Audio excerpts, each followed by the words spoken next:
स्मृति ईरानी के महिषासुर और देवी दुर्गा पर दिए गए बयान को लेकर आज संसद में हंगामे के आसार हैं। उधर कांग्रेस ने देवी दुर्गा के बारे में इस तरह के चित्रण करने पर स्मृति ईरानी से माफी मांगने की बात कही है। कांग्रेस ने कहा है कि माफी न मांगने पर वो सदन ठप कर देंगे। दरअसल गुरुवार को जेएनयू मुद्दे पर विपक्ष के हंगामे के बीच राज्यसभा में स्मृति ईरानी तीखी बहस के दौरान जेएनयू में महिषासुर और देवी दुर्गा को अभद्र रूप से पेश करने का मुद्दा उठा रही थी और इस पर कांग्रेस के वरिष्ठ नेता आनंद शर्मा ने आपत्ति जताई। इसके बाद दोनों के बीच देर तक बहस भी हुई। इस दौरान विपक्षी नेता वेल में आ गए और नारेबाजी करने लगे। विपक्ष का कहना है कि अगर स्मृति को देवी दुर्गा के खिलाफ आपत्तिजनक पोस्टर पढ़ने दिए गए तो ये गलत परंपरा होगी और कल वो कोई भी व्यक्ति देवी देवताओं, पैगंबर या वर्जिन मैरी के बारे में किसी के इसी तरह के किसी उल्टे सीधे बयान को संसद में दोहराना शुरू कर देंगे।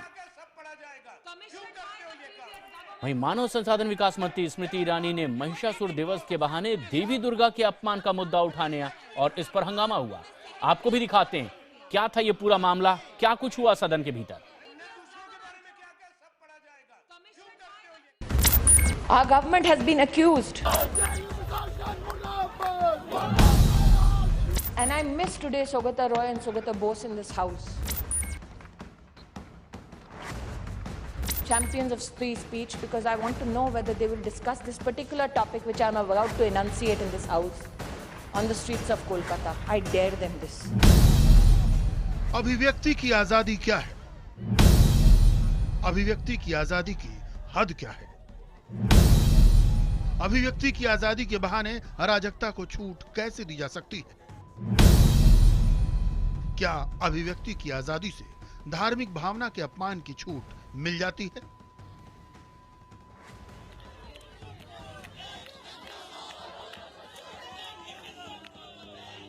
जवाहरलाल नेहरू यूनिवर्सिटी में अफजल गुरु के समर्थन के नाम पर जिस तरह से राष्ट्र विरोधी नारेबाजी हुई और उसके खिलाफ पुलिस कार्रवाई के बाद जिस तरह से देश को दो खानों में बांटने की कोशिश हुई, उसके बाद अभिव्यक्ति की आजादी का मुद्दा बर के छत्ते की तरह हो गया था।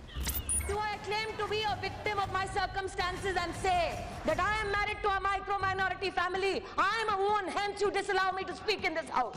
जिस वाइस चांसलर को लेकिन मानव संसाधन मंत्री स्मृति ईरानी ने मौजूदा हालात को न सिर्फ चुनौती देने का फैसला किया, बल्कि जेएनयू में 2011 से जारी महिषासुर शहादत दिवस मनाने की परंपरा पर मुख्यधारा की पार्टियों की चुप्पी भी तोड़ किया।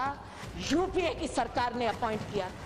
Durga Puja is the most controversial racial festival, where a fair-skinned, beautiful goddess Durga is depicted brutally killing a dark-skinned native called Mahishasur. Mahishasur, a brave, self-respecting leader, tricked into marriage by Aryans. They hired a sex worker called Durga. Vijayadashami के मौके पर जिस दुर्गा मां की पूजा बड़े ही श्रद्धा के साथ होती है, उन्हें इसी देश की राजधानी में नागरिकों के टैक्स देने वालों के पैसे से चलने वाली यूनिवर्सिटी में सेक्स वर्कर कहा जाता है। शायद अब तक आप इस सच से अनजान रहे, लेकिन अब मानव संसाधन मंत्री स्मृति ईरानी इसे मुख्यधारा की बहस के बीच में ले आई। What is Mahishasur Martyrdom Day, Madam Speaker? Our government has been accused, and I miss today Saugata Roy and Saugata Bose in this house. Champions of free speech, because I want to know whether they will discuss this particular topic which I am about to enunciate in this house on the streets of Kolkata. I dare them this. असली सवाल यही है कि क्या 2011 से JNU में जो हो रहा है, क्या वामपंथी विचारधारा से प्रभावित छात्र संगठन वही काम वामपंथ के गढ़ कहे जाने वाले पश्चिम बंगाल में कर सकते हैं? पश्चिम बंगाल अगर वामपंथ का गढ़ है तो दुर्गा पूजा की सबसे चमकदार धूम भी यही रहती है। मां दुर्गा के उपासक देवी को असुर महिषासुर का मर्दन करने वाली शक्ति रूप मानते हैं। मार्कंडेय पुराण की कथा के अनुसार 9 दिन चले संग्राम के बाद देवी दुर्गा ने महिषासुर का वध किया। लेकिन महिषासुर शहादत दिवस मनाने वाले छात्र क्या कहते हैं, ये भी जान लें। ये तस्वीरें साल 2012 की हैं, जब कुछ छात्र संगठनों ने महिषासुर को आदिवासियों, दलितों और पिछड़ों का पूर्वज बताते हुए शरद पूर्णिमा को शहादत दिवस मनाने की घोषणा की थी।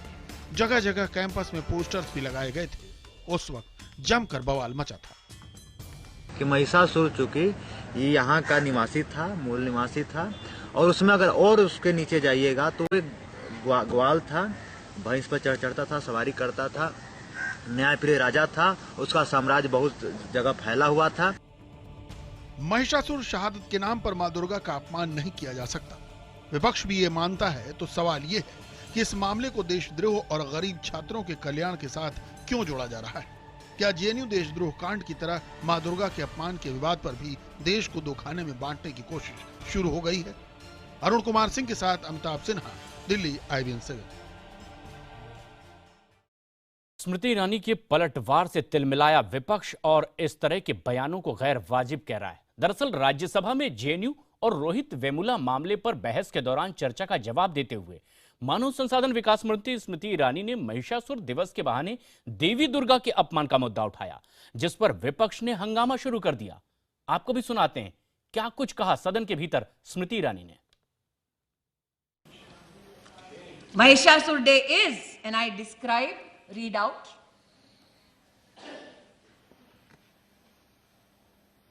Durga is a controversial racial festival, Durga Puja, where a fair-skinned, beautiful goddess Durga is depicted brutally killing a dark-skinned native named Mahishasur.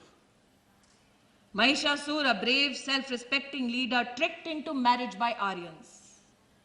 After they fail to defeat him, they hire a sex worker called Durga,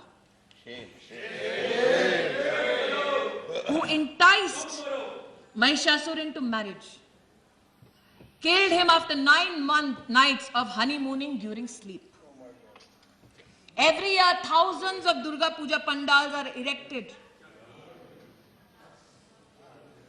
showing Durga in a bad light, sexual position. Why I say this?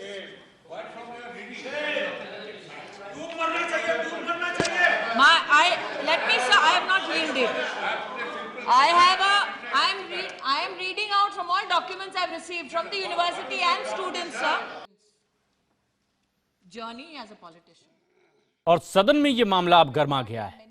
ताजा जानकारी के साथ हमारे सहयोगी अरुण सिंह इस वक्त हमसे सीधे जुड़ रहे हैं फोन लाइन पर।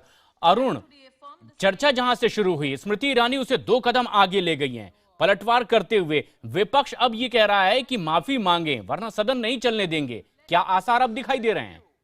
देखिए प्रशांत, लोकसभा में इस चर्चा का जवाब देते हुए स्मृति ईरानी ने जिसने खूब तारीफ बटोरी और विपक्ष को जिस तरह से जवाब दिया, राज्यसभा में कांग्रेस ने रणनीति बनाई थी कि स्मृति ईरानी जहां कहीं भी कोई ऐसा मुद्दा उसे मिलेगा उनके जवाब को वो रोकेगी बीच में। और जब स्मृति ईरानी उन पर्चों का जिक्र कर रही थी जो जेएनयू में मां दुर्गा के बारे में कुछ वामपंथी संगठनों द्वारा बांटे गए थे, तो उस पर कांग्रेस ने आपत्ति जताई कि ये जो कुछ भी माननीय मंत्री बोल रही हैं वो कार्रवाई का हिस्सा जन्म जन्मांतर के लिए हमेशा के लिए रिकॉर्ड में बन जाएगा। जो देवी दुर्गा के बारे में वो बातें कह रही है जो कि पर्चे में लिखी हैं, जिसको वेरीफाई अभी भी करना है और क्या सदन उसको वेरीफाई करता है, इस पर सवाल उठाते हुए उन्होंने कहा कि अगर इस तरह की बातें कही जाएंगी तो हमेशा के लिए वो रिकॉर्ड में रह जाएंगी और देवी दुर्गा का ये अपमान होगा। इस तरह की बातें मिनिस्टर को नहीं करनी चाहिए, जबकि मंत्री का ये कहना था कि ये बातें सत्य है, वहां इस तरह के पर्चे बांटे जाते हैं और उन्हें पूरा हक है कि ये बातें वो सदन के सामने लाएं। इसी पर तकरार हुई और कांग्रेस ने सदन को स्थगित कराया और कांग्रेस ये कह रही कि देवी दुर्गा के बारे में जो बातें कही है स्मृति ईरानी ने, वो शब्द वापस ले, माफी मांगे, तभी सदन चल पाएगा। देखना है कि आखिर क्या होता है सदन में आज, जबकि बहस अब और 2 कदम आगे जाती दिखाई दे रही है। अरुण, फिलहाल शुक्रिया आपका इस पूरी जानकारी के लिए।